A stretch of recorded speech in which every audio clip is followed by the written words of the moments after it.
সংশোধিত নাগৰিকত্ব আইনক লৈ উদ্বিগ্ন বিশ্ব সম্প্ৰদায় CAAৰ বিৰুদ্ধে সৰব ৰাষ্ট্ৰসংঘৰ মানৱ অধিকাৰ আয়োগ ধৰ্মীয় সংখ্যালঘুৰ অধিকাৰ আৰু নিৰাপত্তা নিশ্চিত কৰাৰ আহ্বান আমেৰিকাৰ পৰ্যটকৰ সুৰক্ষাক লৈ উদ্বিগ্ন France Israel America England Bharat Japan Guwahati শীৰ্ষ সন্মিলন বাতিল হোৱাই নহয় CAAৰ বিৰুদ্ধে গণবিক্ষোভৰ বাবে অসম ভ্ৰমণ বাতিল কৰিলে বিভিন্ন দেশৰ পৰ্যটকে উত্তৰ পূৰ্বাঞ্চল ভ্ৰমণ নকৰিবলৈ চাৰি ৰাষ্ট্ৰৰ সকিয়নি নাগৰিকক সতৰ্কবাণী জাৰি ফ্ৰান্স ইজৰাইল আমেৰিকা ইংলেণ্ডৰ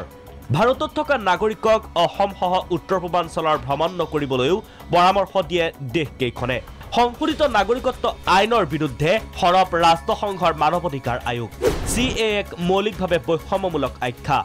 আইনখনৰ সম্ভাৱ্য বিষম পৰিণতিৰ পৰ্যালোচনা ৰাষ্ট্ৰসংঘৰ কমিটিৰ অকল ৰাষ্ট্ৰসংঘই নহয় CAAৰ বিৰুদ্ধাচৰণ আমেৰিকাৰো